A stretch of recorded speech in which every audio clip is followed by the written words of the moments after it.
There is no topic throughout all of science itself that stirs more little emotions and feelings and political agendas than the topic of evolution. Slipshort lunchbox answers to the very questions that matter most. The very same questions, incidentally, that one would ask if they woke up in a ditch. Who am I? Where did I come from? What happens next? A lot of opinions out there concerning evolution. But this is what I believe. I believe that you have the right to look at the data yourself so that you can make your own decision. I'm Trey Smith. You're watching a portion of the DVD, The Theory of Everything. Welcome to the Evolution Test.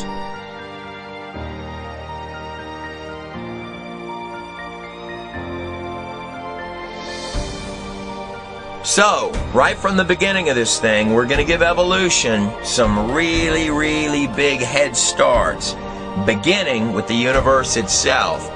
At first glance, the universe can sort of look like maybe it's a random place, but in fact, we have known for a long time now that the universe is very far from random. This is commonly termed as the anthropic principle. In fact, more than that, if you were to really look at the physics of this place, you would find 1% off this way, 1% off that way is a bad thing. You and I would not be talking at all. Anthropic means that it has to be exactly the way that it is for us to exist.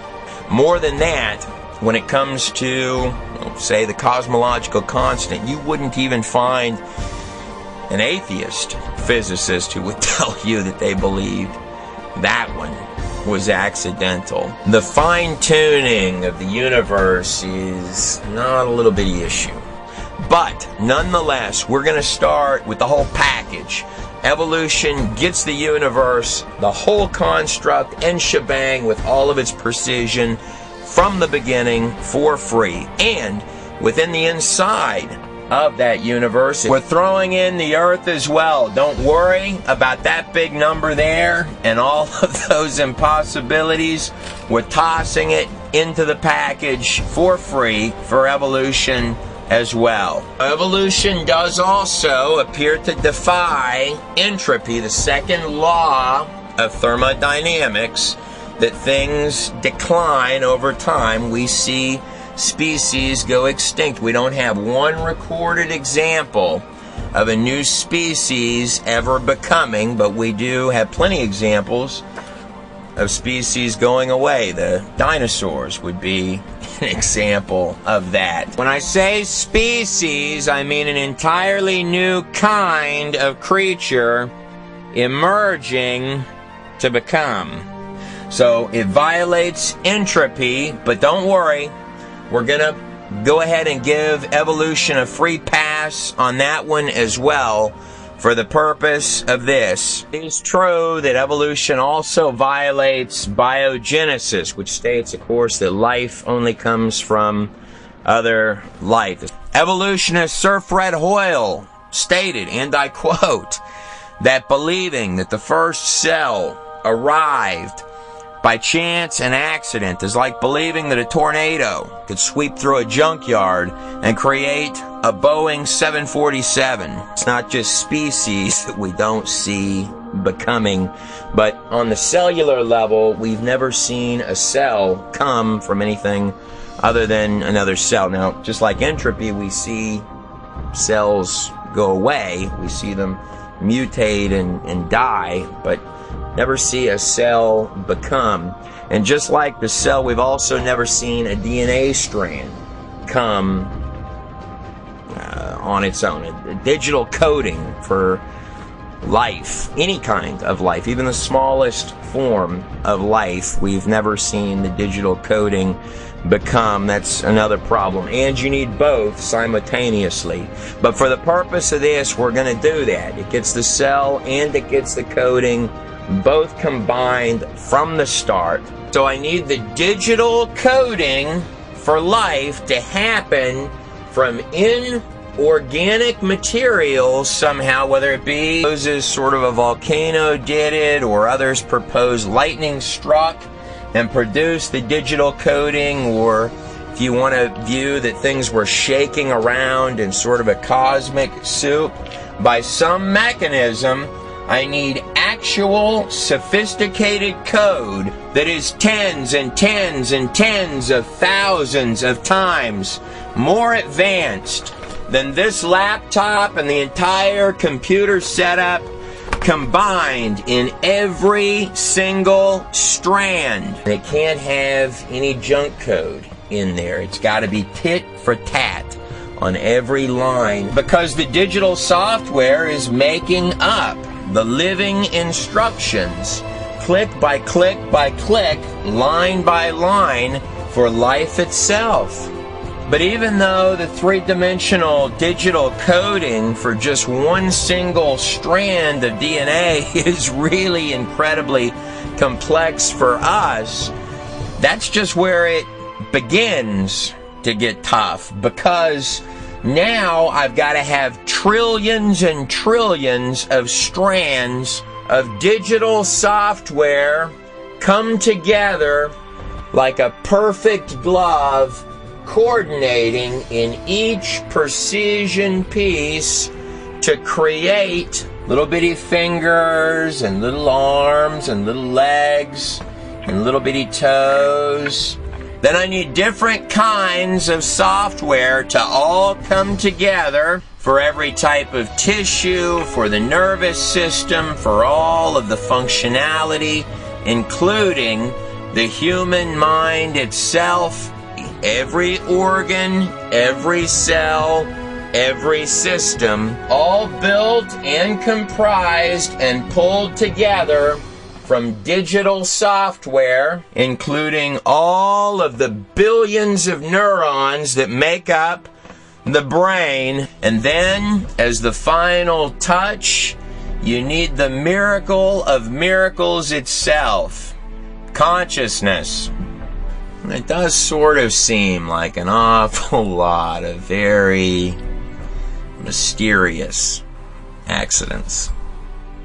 Was Dr. Chuck Missler, a man who received congressional appointment to the U.S. Naval Academy, was a former branch chief for the Department of Guided Missiles, serving on the board of directors of a dozen companies, CEO of 6 of them, helping the Ford Motor Company, where he established the world's first international industrial computer network, and of course becoming one of the largest, at one point, shareholders for Western Digital, who stated, and I quote, "It is only when one becomes truly knowledgeable of science itself that one becomes extremely comfortable with the book of Genesis.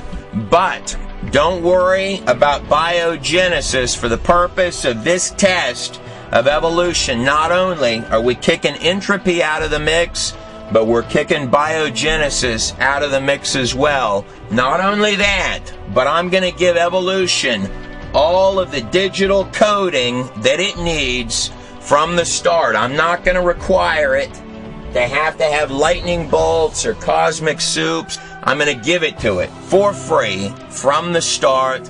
We're also going to need our symbiotic relationships as well. Everything here, most especially the biological living life forms on this planet, are dependent on all sorts of systems. But there went up a mist from the whole earth and watered the face of the ground. If we were intellectually honest about it, the symbiotic relationships that we would need, particularly for the biological stuff in a single cell to exist in this place, would be trillions and trillions and trillions and trillions of things when we really began to poke through and see how many things was actually dependent on. And to be intellectually more honest about it, would probably turn out to be the entirety of all of the systems on the earth itself, or a significant portion of those systems. But just to keep this simple for this test of evolution, we're going to toss all of that stuff out of the mix. In Genesis 1:11 it states, "And God said, let the earth bring forth grass, the herb yielding seed, and the fruit tree yielding fruit after its kind." Single cell, again, the odds of one cell in this place are 10 to the 39,970 to 1 for one single cell. Of course, anything over 10 to the 50th power in mathematics is considered absolutely absurd. They're believed to be 10 to the 82nd power atoms in the entirety of the universe. But for the purpose of this, we're going to have to, at bare minimum, give our test the symbiotic relationship of at least the plants. "And tree yielding fruit, whose seed was already in itself after his kind also. And God saw that it was good." We definitely need the plants because we're breathing oxygen in. These plants are really, really critical. Now, we need many, many things that are beating those same odds coming into existence simultaneously, like these guys here. And if we were to actually take a deep look into the plants, you're going to find that the systems for the plants that are running the seeds are symbiotic systems as well. You don't get the plant without the seed. And the seed, mind you, is a biological program as well. It's got all of the coding intact with no spare coding to make a plant or a tree. It's got to have all of its little parts doing all of their little jobs from the start. But nonetheless, for the purpose of this test, it gets the cell, it gets the seeds, it gets the trees, it gets the coding, it gets to violate the entropy, which we observe every single day, that things decline over time, not improve. You and I are also going to give it a free pass on all of the lotto wins that it's got to redundantly win. We're going to give it as many of those as it needs, time and time again, for the purpose of this test, as well as allowing it to ignore all of the symbiotic relationships which would have to develop simultaneously. There's another real big one that we're going to have to kick out of the mix. Mendel's laws of genetics. Sort of a large third strike, as well as their modern day refinements. It's not like we just started studying genetics yesterday. We're talking about biological software, and I hate to even compare DNA strands to any of our stuff. For example, DNA uses 4-bit code. Our computer software uses 2-bit binary code, little ones and little zeros. This is 4-bit. It has to be 3-dimensional and configured properly because it's making 3-dimensional biological organisms from scratch. Not only are there no spare parts, not just on human beings, but on any other species of creature on Earth, they're all a precision completeness. But more than that, unlike machines that we make, like computers and things of that type, it can do redundant error correction to make sure that this comes out right. And unlike clunky machines made by man, it can self-heal, like cranes and such, that with time the part will wear out. In the construct of the human condition, the muscles are actually designed to strengthen with use. Each different type of strand of genetic software, the odds against it existing are 1 in 48 with 48 zeros behind it. So that's 1 in 48 octillion to 1 against each piece of digital software existing at all. Imagine winning the lottery every single day, not missing once. For the next 10,000 years, you would still be nowhere close to that number. Now, the odds of one single cell, just one little cell guy, are 10 to the 39,970 to 1, give or take. And in mathematics, we know that anything that is 10 to the 50th power to 1 is a mathematical impossibility. There are 10 to the 82nd power atoms believed to be in the entire universe. So how many times does this number fit into that number above? The answer is this: trillions of trillions of trillions of trillions. And this number could keep on going for a long, long ways. Times the number of atoms in the universe to 1, against there being one single cell in this place. I went with the lowball numbers on that, by the way. So the machines not only have to be designed to work with the software, but the software has to be designed to give instructions to the machines. So when you hear the scientists marveling, saying, how can this happen on its own? Why are the numbers this bad? The mathematical miracles happening all over the place. That's why the numbers are that bad. At some point on the timeline, order does have to occur because we're here, right? Then it's about to get more intense because the digital coding in your cellular factories is about to have to coordinate and come together. That gets you one single cell and all of the factory parts that are moving inside that cell, and the little digital DNA software running the cell guy on top of the earth that shouldn't be there and the universe that came out of nowhere.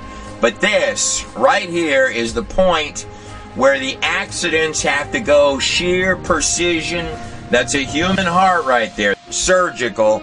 These accidents have got to be shoved violently into hyperdrive. Millions and millions and millions and millions. And that is a very sophisticated piece of machinery. You do not want the digital instructions that are all coming together to create that guy. You cannot have trial and error. A little bit off this way, a little bit off that way would be a bad, bad thing.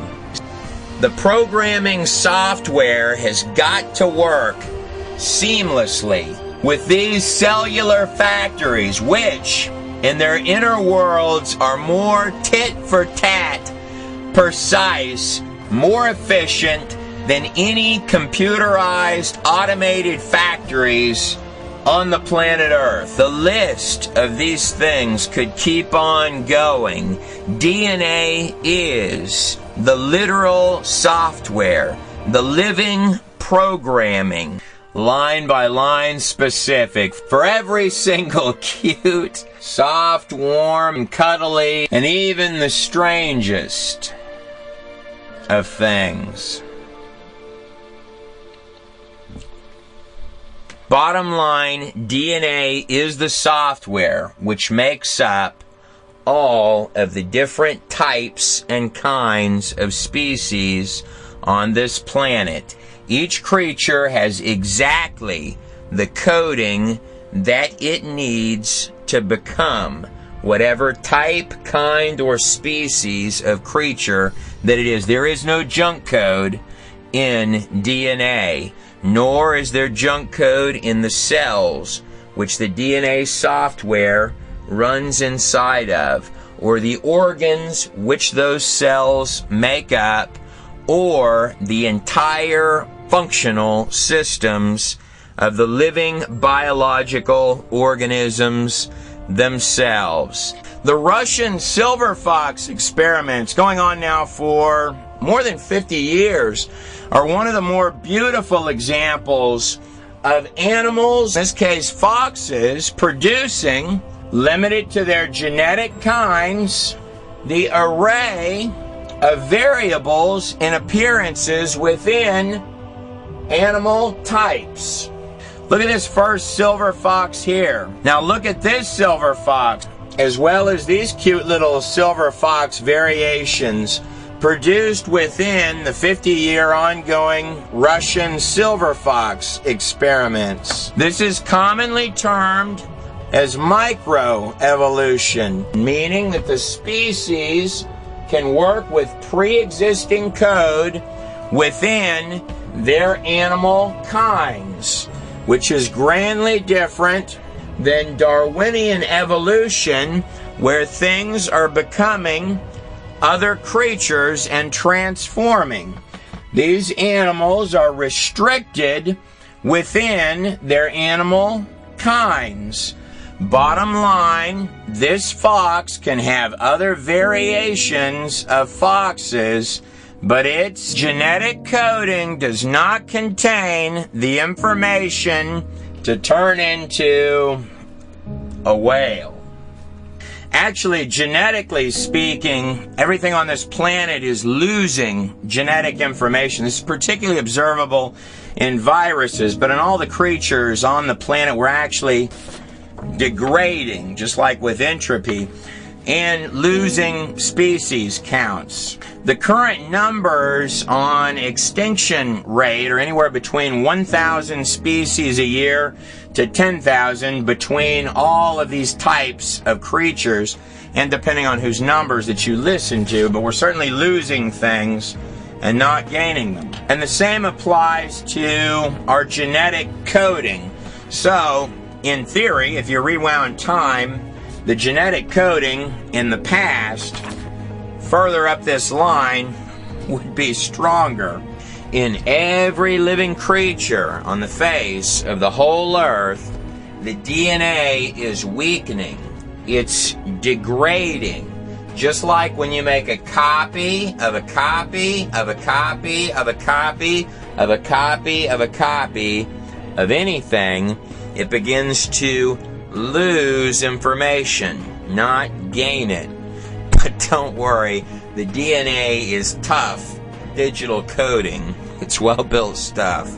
And every type of creature has 0 mutating parts on its body that would hinder its chances for survival if it had things mutating.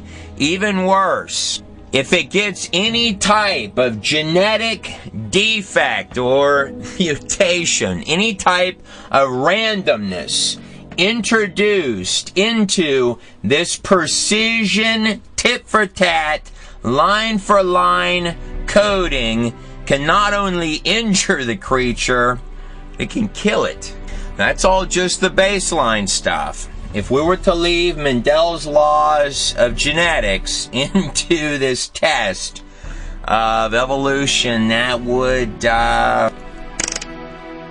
let's just say it kicks up the toughness for this guy here another few trillion notches. The genetic software that makes up a bunny rabbit is entirely different from that makes up a turtle. The two cannot mate. It is a software disconnect.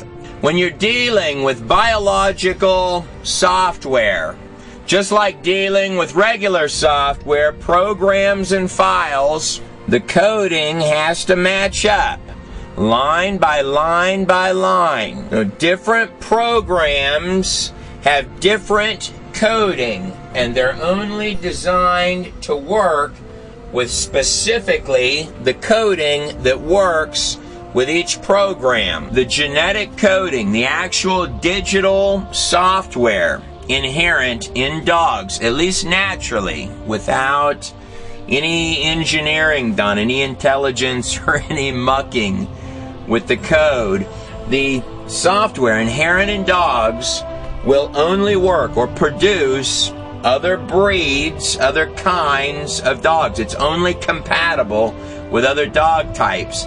Same thing applies with horses and those that breed horses. With horses, the genetic code inherent in these creatures is only compatible and can only produce by any natural cause other breeds of horses. These genetic laws are particularly important when you're dealing with animals that look very, very similar, if not identical, in many, many ways. They may even have parts within their bodies that are absolutely identical to one another.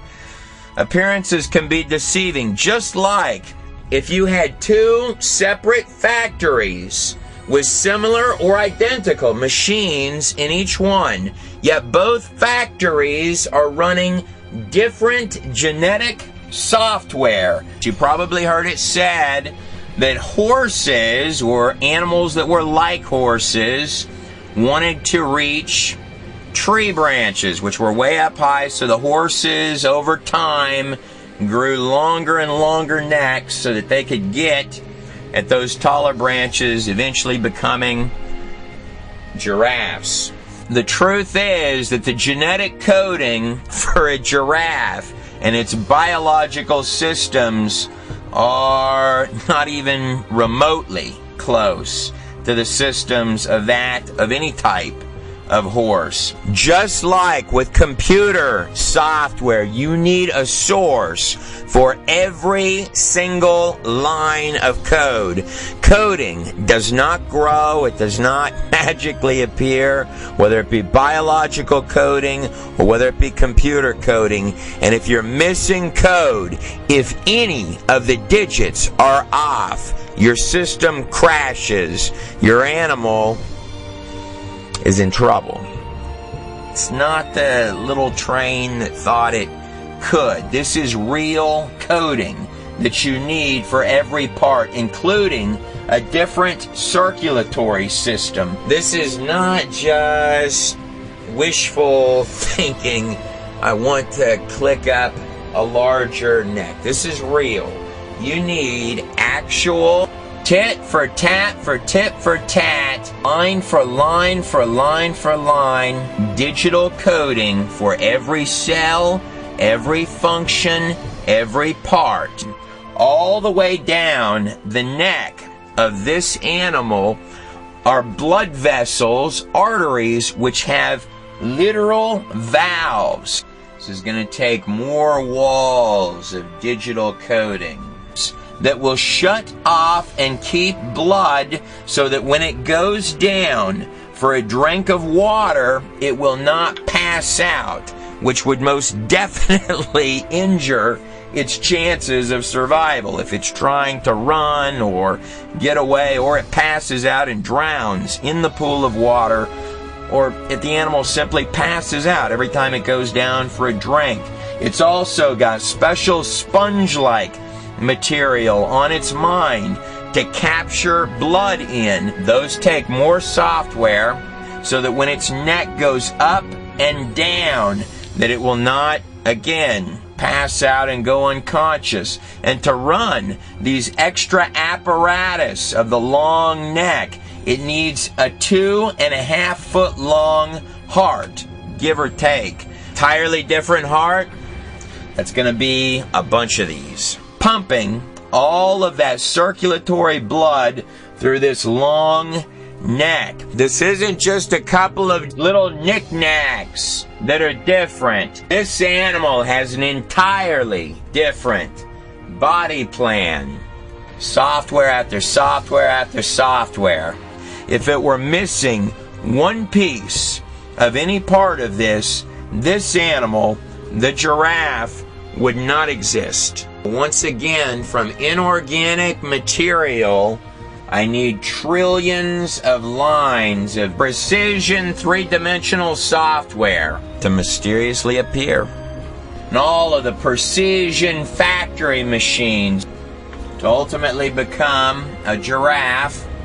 It cannot stop there. From the inorganic material, it's got to also make trillions of more lines of code and the unbelievable machinery that has to go through and do all of the reading and the duplicating to make complete baby elephants from inorganic material. But the inorganic material definitely cannot stop there. Bukus and bukus and bukus of point by point, no nonsense precision in every piece.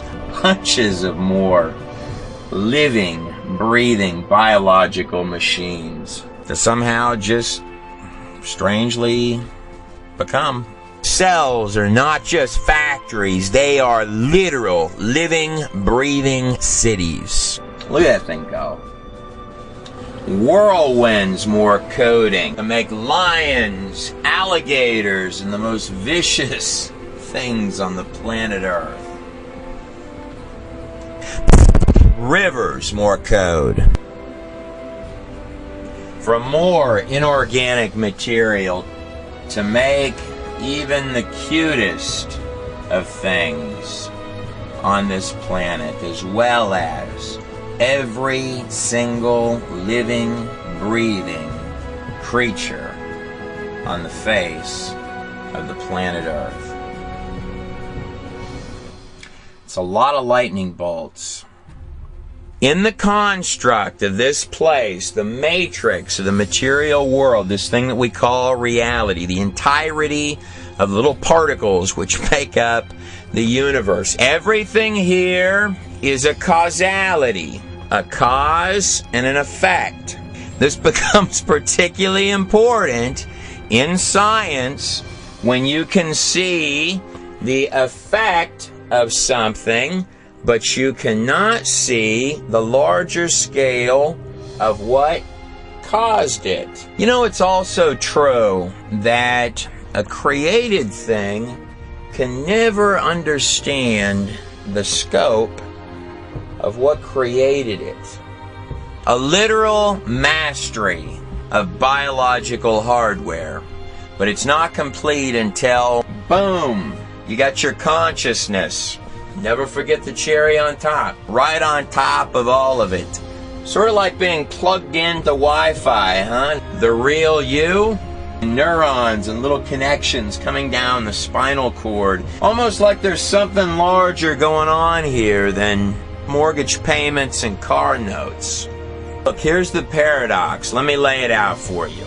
You can see the hyper-intensified order all inside every little detail of the place, but you cannot see the source from which that order comes, even if it's dimensionally layered right on top of it. We'll get to that. The very spot within the life sciences where the matrix of all the little bitty fabric of machines and cells and parts that have come together to make the beautiful construction of these biological machines within the matrix of this place get smack dab hit with the neurosciences. There is no point within those two sciences alone where you're going to run into the metaphysical, the dimensional, and the spiritual faster than that point to give all of these precise directions to the parts right at the moments that you think about them. There's some kind of a point of translation. There's got to be a little bit more going on in there than just little electrical connections. In both the Greek and Hebrew texts, it refers to the human body as a temple that are zipping this way and that, not in any random fashion, mind you. The ghost in the machine, the actual intangible conscious being that makes up what you call you, operating through a physical apparatus of the human body. The intangible controlling the tangible, the very spot where some might argue two dimensions meet. Right here in Genesis 1:27, it does say that God created man in his own image. It's a bold statement. And 97% of your entire body is all self-functioning, from the organs to the cells to every single part of your biological machinery, but you're calling the top shots, experiencing the natural world through 5 senses. This is not a trite piece of business. Every second you are taking hold and driving the whole machine by the reins. Everything from moving the arms to where you're going to walk to your favorite flavor of ice cream. How does something as material as the matter of the mind ever give rise to something as intangible as an experience, an idea, or the live stream continuum of thought, which you call you, is not little bitty. In fact, the neurosciences, which, if you were intellectually honest about it, actually began in ancient Egypt and continue to this day. The tools and toys have gotten better. As Plato or Aristotle or philosophers all throughout the ages of time, even up till this very moment that you watch this video, would have asked, how does the non-physical control the physical? But the paradox is real. The mind, body, duality, the split, the place where you have the blurring of the lines between what they'll call the dimension of consciousness and the material world. In fact, it's not just a blurring fuzziness of the lines. That's the exact point where physical and spiritual twist. Inside this construct, there are billions and billions and billions of neurons that are all acting with little synapses firing this way and that. It's translating. It's a receiver.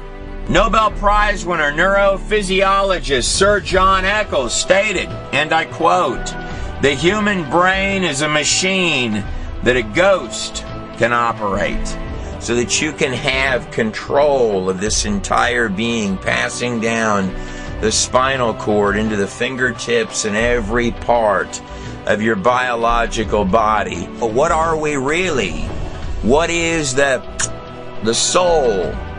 But this is more than just a computer sitting on top of a biological machine. Just like you'll hear researchers ask, what is the source for the digital coding that makes up the software, the DNA of human life? This question here is a granddaddy beyond human imagination, larger in scope than that. In fact, the very type of questions that have pushed many of the greatest minds throughout all time to the brinks of their research. Who are we? Where do we come from? What happens next?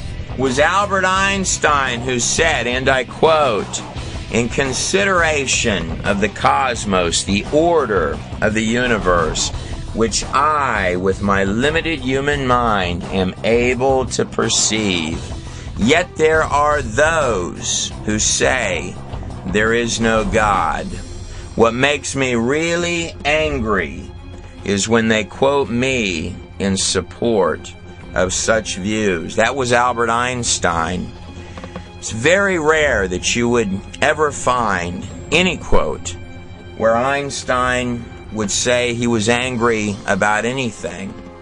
Yet so often I hear men quote Einstein and say that there is no God in the same sentence. Just within the neurosciences as well as the life sciences sitting right on top. Life sciences, neurosciences, and that human mind and consciousness all meet. There is no point in just those two sciences. Almost like a gateway, huh? We haven't even made it to the quantum physics and the fabric of this place yet. You've probably heard it said that the eyes are the windows to the soul, a statement whose origin is actually derived from Matthew 6:22.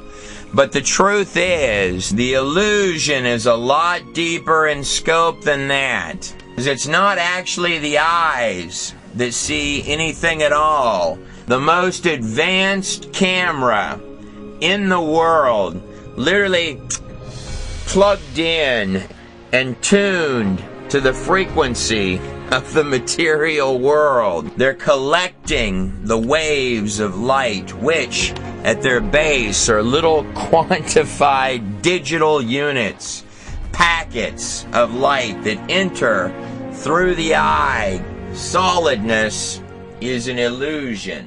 And when you're looking at something, you're actually seeing every color it's not. You're seeing the color that it rejects. But it's not just about the color of something. If you were to really look at reality the way that it is, it's comprised of zipping little digits, quantized units, 99.9% empty space. Was Nobel Prize winner Niels Bohr, who, mind you, gave us an actual model of the atom, who stated, and I quote, "Those who are not shocked by quantum mechanics have not yet understood it, the fabric of this place, the little data points making up the material world." But it's sufficient at this point to simply understand that what you're looking at is data coming in through the eye, going down the optic nerve, translating into images, and then hits your consciousness, the intangible part of you, plugged in right now, real time, live stream all the time, which is calling the shots on the whole show.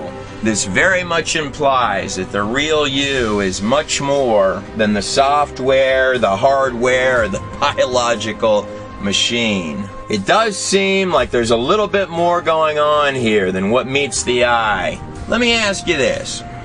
If your consciousness is separate from your physical body, and your physical body dies, then that would have to mean that you still exist, right? Let that one sink in a minute. At the inception of the book of Genesis, it starts with a fascinating statement that says, "In the beginning, the God of gods, Yahweh, created everything." Now, the use of the word God in the Hebrew, in that sentence, Yahweh, means something a lot larger in scope than Zeus or a man in the clouds with a lightning bolt. It's actually stating in the text that our dad is larger and more unimaginable in scope than the construct of every single three-dimensional particle pixel in the quantum live feed of little dots making up the precision framework of this present illusion, the fabric of the entire place. And the text goes on to say, "And the earth was without form and void." Now, in the original Hebrew, that sentence actually reads, "And the earth had become without form and void," as if to indicate that the place itself, the entire construct, is older than where our story begins. It goes on to say, "And darkness was on the face of the deep." Now, many commentators have speculated on that passage that it's talking about the water and the oceans, and that is a possibility. What's interesting is that the word darkness is a very, very heavy metaphor word. You know, I'm wondering if the text is referring to just regular darkness, or if it's referencing something a little deeper than that. And the word waters, or celestial waters, in every ancient culture meant the entirety of the universe, the place where the stars are. So it states And the Spirit of God moved upon the face of the waters. And God said, let there be light. Now the word light is another extremely heavy metaphor word. And God saw that the light was good. And God divided the light from the darkness. What's funny is that even as a human and designing something on a computer per se, what I'll do when I begin a new project is I'll separate my old stuff from my new stuff and make a clean slate. It's at that point in the text that you begin with your dramatic rise in order in the place itself. This systematic rise, almost as systematic and step-by-step precise as the order which rises when a DNA strand opens to become a living, breathing life form. Whatever the case, let's swim a little further upstream and see if we can't get our head up above the water. But before we start looking at a larger scope or a smaller scope, in this test of evolution, we're going to have to kick Mendel's laws of genetics out of the queue. They conflict with evolution. Now, Mendel was a contemporary of Charles Darwin. Both men lived and worked in roughly the same time period. Mendel's laws of genetics would go on to be, well, the practical day-to-day observable sciences that are used even this very hour that you're watching this video. They're dependent on sciences because they're observable. We can watch them day after day after day after day after day. Whereas Charles Darwin's theory of evolution would go on to violate lengthy lists of other sciences. For example, in Darwin's day, it was believed that life could spontaneously generate by many, many folks. For example, if a mold were to appear, perhaps it had spontaneously generated. Of course, we now know that spontaneous generation does not occur. It was Dr. A. Fleischmann, zoologist at Erlangen University, who stated, and I quote, "The theory of evolution suffers from the gravest of defects, which are more and more apparent as time advances. It can no longer square with practical scientific knowledge. The law of information systems.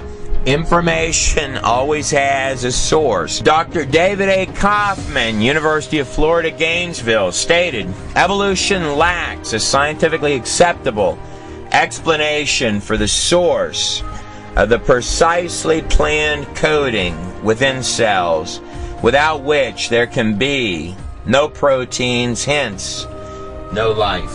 Specified complexity sort of goes hand in hand with the law of information systems. What you're looking at is specific information. Click, click, click, click, click, click, click. It is not random, a little bit this way, a little bit that way. It is direct, streamlined instructions that build living biological organisms. Irreducible complexity. The entirety of that organism is comprised of organs and parts, all of which it needs.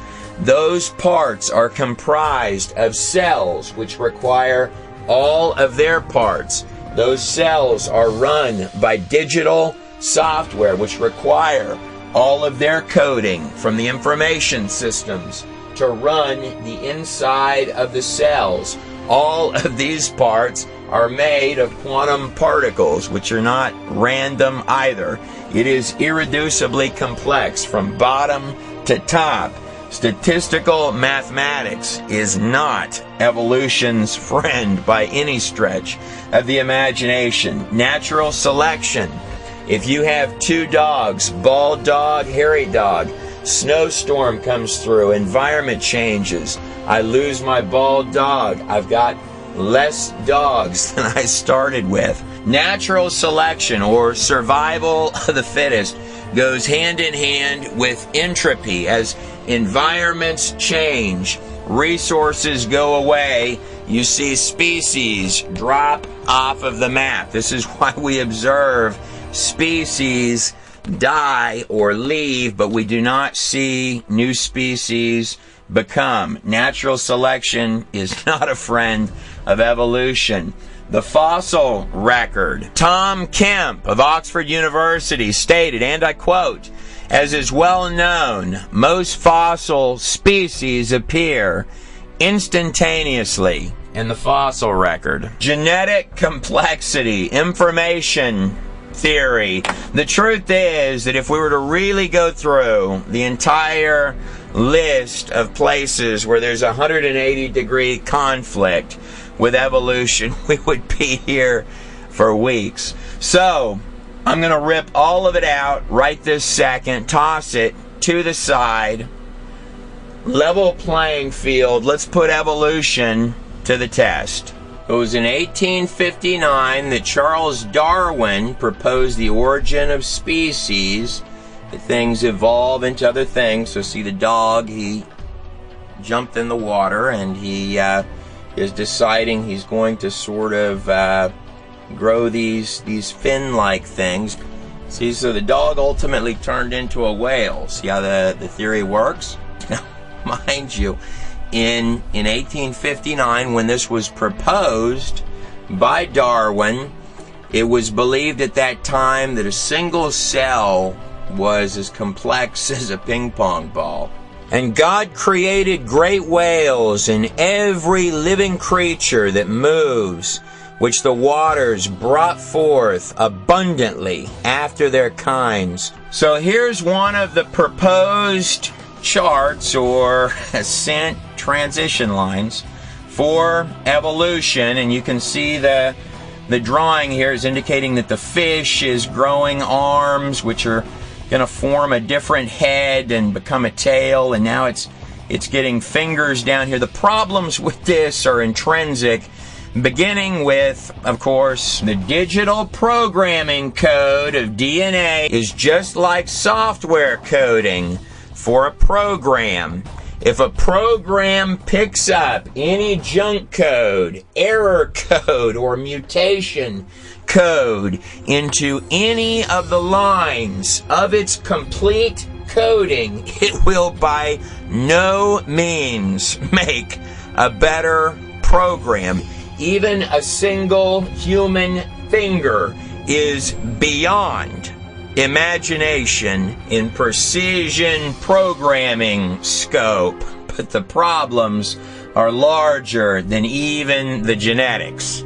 For practical example, you may have heard it said that dinosaurs became birds. A bird's wings make the neck on the giraffe look like absolute child's play. You are talking about going from a functional leg on an animal into an apparatus, a functional apparatus that flies. If you took every piece of sophisticated military hardware for aviation that we have ever devised, collaborated them into one single entity or organism, you would be nowhere close to the sophistication of the systems on one single species of bird. Our best technology, some of it extremely impressive, but also in terms of practical reality, primitive, sort of clunky, as well as resource consuming, inefficient, and often very catastrophic by comparison to this creature right here. Majesty of just one of these biological masterpieces. The birds sort of make the whole flying thing look easy, don't they? Not to mention the fact that if you've got a leg becoming a wing, it's going to be a bad leg long before it makes a good wing. If an animal was mutating in any way, that's going to injure its chances for survival. Not one change of species into another is on record. We cannot prove that a single species has ever changed. That quote is from none other than Charles Darwin himself.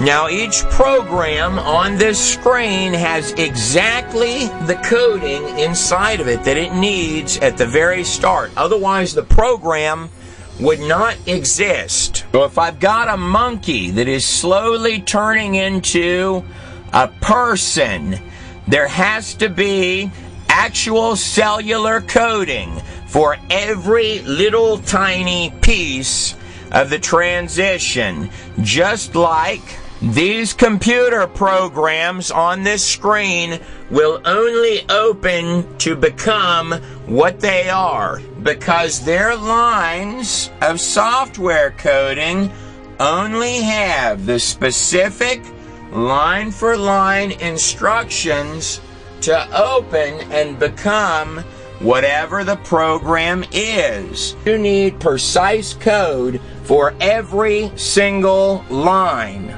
because just like computer software, this coding has no extra instructions for making spare parts. It has exactly inside those digital instructions the coding that it precisely needs to make the organism exactly as it is, with no spare coding. What do you imagine might occur if I took one of these programs on this screen and began adding random lines of mutant junk code to one of these programs on this screen? Would it increase and make the program evolve to become a better program? Or, option B, do you think that adding random code, junk code, and mutation code to precision genetic software might not ever get a dog to change body plans and all of its genetic coding and become a whale?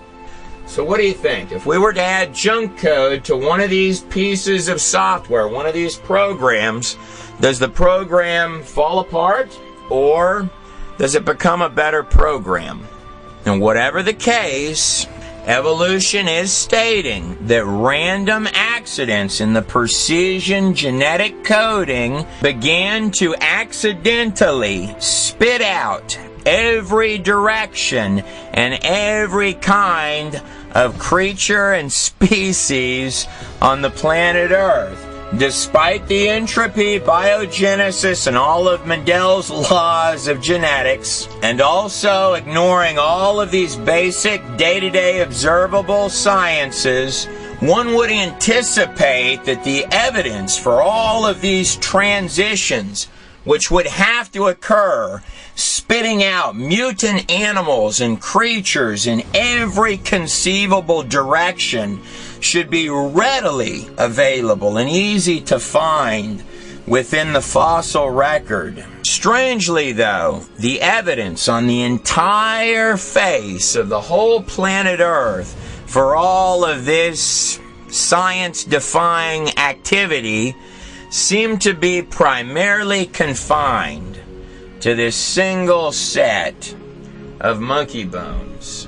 Jeffrey Schwartz, in his book Sudden Origin, stated, and I quote, "Given that evolution, according to Darwin, was in a continual state of motion, it follows logically that the fossil record should be rife with examples of transitional fossils leading from less to more evolved. Yet instead of filling in the gaps in the fossil record with so-called missing links, most paleontologists have found themselves in a situation where there are only gaps in the fossil record, with no evidence of transformational intermediate between documented fossil species." So despite just what Charles Darwin said in his own day, that there is no evidence of species changing from one to another, and the fossil record working to further illustrate that animals stay within their spectrums, not seeming to have fossils that change into one another. And Eldredge stated in his book, The Myths of Human Evolution, and I quote, "The fossil record flatly fails to substantiate the expectation of finely graded changes over time." Despite all of that, the fossil record and all of the sciences, let's go a tad bit deeper. Because one would think if you were going to search for evolution, surely you would find it in the simplest of insects. Now, it is true that since the early 1900s, almost 100 years now, we've been doing fruit fly experiments. Tens of thousands, probably millions of generations of fruit flies at this point have been bred in labs, and they do all sorts of weird stuff to them to try and encourage mutations. They're trying to get them to have a mutation that has a genetic benefit as well as pass it on. Basically, they're trying to prove evolution. At this point, with tens of thousands of these that have occurred, the statement that arrives from the fruit fly experiments is that they appear to be immune to evolution. And they use the fruit flies because they have short lifespans, about 11 days. And on top of that, the flies are really inexpensive. They're cheap. In fact, was it not Morris Colry who said, out of our 400 mutations, there's not one that can be called a new species? Or Norman Macbeth, who quoted, "If 1,000 mutations were combined all into one specimen, we still would not have a new species." So this guy here is a motor protein headed towards the nucleus of the cell on these little bitty highways that, or perhaps you may prefer Francis Hitching, hardcore atheist, mind you, who stated, and I quote, "The fruit flies refuse to become anything other than fruit flies under any circumstances yet devised." He's battery charged by the mitochondria. Or, just for good measure, how about Gordon R. Taylor, who stated it's striking that geneticists have been breeding fruit flies for more than 60 years all around the world, flies which produce a new generation every 11 days. Yet they have never seen the emergence of even as much as a new enzyme. And these guys here are little bitty turbines which are turning, and they're powering billions of little mitochondria batteries. But even if you find deterioration in the insects and you can't find evolution in them, surely at least you could find some kind of improvements happening even in the microscopic world of the little bitty cells, wouldn't you think? And it's not just the fruit flies that they've been trying this mutation thing on, mind you. Michigan State University evolutionary biologist Richard Linsky and his colleagues have searched for signs of evolution in bacteria, single-celled bacteria now for more than 20 years, tracking more than 40,000 generations. And in the end, right now up until today, every part of the cell is doing a job that functions. Some other part have been, at bare minimum, just lateral most in sheer volume. Degenerative. A fact which caused University of Bristol bacteriology professor Alan Linton to state, "Where's the experimental evidence? None exists." In the entire history of mankind, more importantly, the history of science itself, on the entire earth, there's not one experimental example to date of a cell mutating one single upward notch of function or new improvement. And it's not for lack of trying, interestingly enough. Where's the experimental evidence? Alan Linton continues. None exists. Bacteria with generation times of 20 to 30 minutes. But throughout the 150 years of the science of bacteriology, there is no evidence that one species of bacteria has ever changed into another despite the fact that populations have been exposed to potent chemical and physical mutagens. The cell needs all of its parts to function. Those parts all work together as a whole. If something comes in, like a virus attacks the cell, or the cell mutates for some reason, this not only can injure its chances of survival, but more than that, can actually kill the cell, can destroy the cell. It has to be healthy and functional with all of its pieces doing their jobs. If something comes in and interferes with that, it doesn't become a better cell. Allen continues, since there is no evidence for species changes between even the simplest forms of unicellular life, is it not surprising, he continues, that there is no evidence for evolution throughout the whole array of multicellular life on this planet? That was Dr. Alan Linton. The biological life forms on this planet are not just comprised of little bitty cellular factories that are more sophisticated than every single automated factory on Earth combined into a space so small that you can barely see it with our largest microscopes, and then run with digital precision software. But the inside of those cells are made of little bitty machines all doing things so that you and I can even exist at all.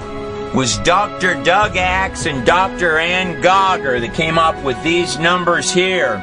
Assuming you started with your complete cell, your complete Earth, and you've got your digital software running inside the cell, now you need coordinated mutations, coordinated accidents to occur within these strands on the DNA. So, to get 6 coordinated mutations to produce one new beneficial function on the inside of a single cell would take 16 billion years. 16 billion years is the currently believed age of the entire universe. I didn't like their numbers, so I kicked it way up. Why not? The 1 trillion coordinated mutations. That would be almost enough for one earthworm, give or take, on this planet, which shouldn't mathematically be here. If we were to speed him up, he's actually walking a lot faster than that. I don't know. It just doesn't look random to me. You know, I'm thinking that the answers could very easily be a little bit larger in scope. Maybe the history of the place could bring some illumination. This is Trey Smith, and you just watched a portion of the DVD, The Theory of Everything. The entirety of that DVD is roughly 3 hours long, and of course that portion that you watch deals heavily with the controversial topic of evolution. It's difficult for me personally to place faith in any science that dependency and defense mechanism is to mock or ridicule anyone that would question it. This is, in my mind, the exact reverse of what science is. Any theorem, whether it be evolution or any other theorem that's put forth, if it can't be subjected to even the simplest, most basic of testing, then there's already a problem. These images that I have on the screen behind me were at one point declared by Darwin to be perhaps the best evidences for human evolution, comparing animal embryos to this line down here, which is allegedly a human development in the womb. Of course, these images were found to be a fraud in the late 1800s. Yet interestingly enough, they're still often used in textbooks in elementary schools, high schools, and even college textbooks right now, today. You would get flat out sued in any medical facility if a doctor tried to pass these pictures off as actual images of fetal development. It's 2013, and the best images that we've got to give to our kids are fraudulent images from the late 1800s. The only other places I can find this particular set of images used historically in textbooks would be in Nazi Germany. This image on the screen is called the nebular hypothesis. The nebular hypothesis was first come up with by this man, Daydreaming of Angels, here on the screen, Emanuel Swedenborg, in the 1700s. Claimed right now to this day in many textbooks to be the strongest evidence of the evolution of our universe. The nexus between the Big Bang producing our little bitty Earth and, of course, Darwinian evolution. Of course, it's known right now today, the very moment that you're watching this video, that the outer planets contain all of the angular momentum of our solar system, the sun having 99% of the mass, roughly. Of course, this is exactly the reverse of what should be the case if the nebular hypothesis were in fact true. Shh! Don't tell anyone I told you this, but both the mathematics and the physics to disprove the nebular hypothesis were available in the 1700s. Swedenborg was a self-proclaimed psychic and claimed to have gotten the theory through a seance that he performed. Who could have possibly guessed that the nebular hypothesis might not be true? Another little kicker is that two of the planets in our solar system spin the opposite direction. That would, of course, be Venus and Uranus. That would be a big no-no under the nebular hypothesis. You're also missing the mass for the gases to come together and form the sun, most certainly to form the planets. That's another kicker of a problem. Those are just a pinch of the technical reasons why it doesn't work. His 17th century seance, our modern textbook science right now, today. Makes perfect sense, right? The truth is that I could keep on going through long, extensive laundry lists of these things, and what they all coincidentally share in common is that they encompass one single theory from 1859, Charles Darwin's Origin of Species, otherwise known today as evolution. None could argue this, that we are certainly a far cry from Einstein in this hour. Speaking of Einstein, let me quote him to you. In consideration of the cosmos, the order of the universe, which I, with my limited human mind, am able to perceive, yet there are those who say that there is no God. What makes me really angry is when they quote me in support of such views. That was Albert Einstein. It's very rare that you would ever find any quote by Albert Einstein where he said that he was angry about anything. Yet so often I hear men quote Einstein and say that there is no God in the same sentence. You're living in the hours that the greatest minds that ever lived would have given anything for, with the data right in your fingertips. This man here is Max Planck, the father of quantum physics, the study of the very fabric of every particle of this place, who stated, and I quote, "All matter originates and exists only by virtue of a force. We must assume that behind this force is the existence of a conscious and intelligent mind. This mind is the matrix of all matter." That was Max Planck, the actual father of quantum physics itself.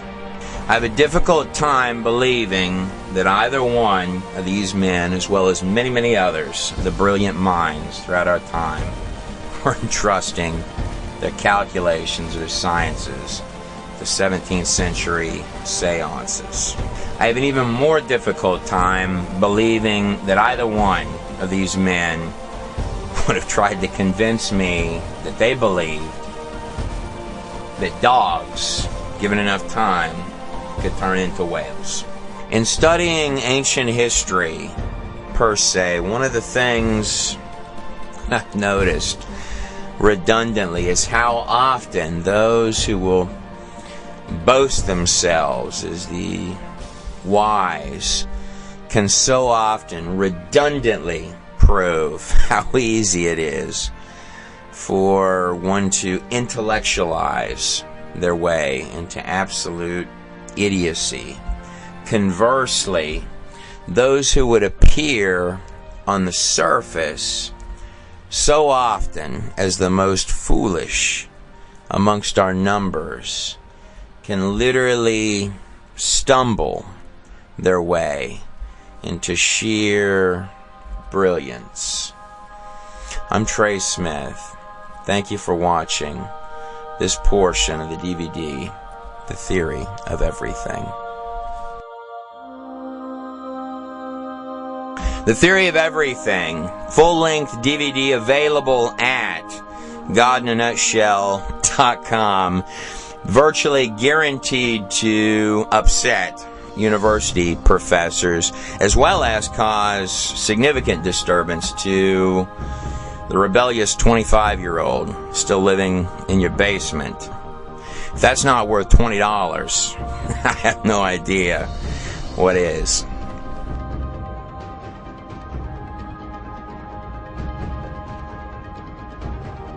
It also sort of does look nice on a coffee table, doesn't it? Also, you may want to take a minute to explore the website Thieves, One Dirty TV Pastor and the Man Who Robbed Him. In 1999, I committed a safe robbery on a television pastor named Mike Murdoch. This is the website for that, www.readthieves.com. You can see down here on the bottom of the page, there's me depicted running with a safe. Done a few years ago by D Magazine. There's Mike Murdoch. He looks sort of unhappy in that picture. This is a true story. So if you're curious how all that could have possibly gone down, you're in luck. Here's some clips. Thieves by Trey Smith. Amazon, Barnes & Noble, anywhere books are sold. I've been on radio and TV for 20 years. And Trey, first, as far as the book itself, I'll give you an example. My producer, Will Duffy, his wife, Danielle, was in the hospital to give birth. And they had some time, so Will is reading aloud Thieves. And not only his wife becomes addicted to it, but people in neighboring beds and neighboring rooms all sat in to listen to Thieves being read. It's like Danielle wanted to delay labor because she was so fascinated. Thieves was me pouring literally my heart out day after day. These were all written in a jail cell, and guards used to pay me when they were on shift. They would give me extra lunch trays to read them this book. So Thieves was originally paid for with jailhouse lunch trays. And then, after the safe robbery, when I'm on the run from a television pastor in Mexico, it really kicks into high octane. Sometimes I would just stop and say to myself, there's not a lot of really great ways for any of this to end. Crazy as it seems, though, it did all end well. I promise. Thank God for that. I'm pretty certain that you're not going to find anything like this anywhere. I wanted to tack a note onto the end of this video and state to you that that book, Thieves, from start to finish, no matter how fun it might be to read, does not in any way represent who I am today. And more than that, I've not only asked forgiveness in my own heart, but from a great many parties who are in that book and who are not in that book that I needed to ask for forgiveness from. More than that, I'd like to give a special thank you to ministries, men and women of faith, churches, and organizations all across this United States, because they are not represented. The hearts of the people are not represented by the few that are just take. I have seen so many, both great and small ministries, who no matter who they are, they would give you the last shirt off of their back. And I want to thank them. I'm Trey Smith. God bless every one of you.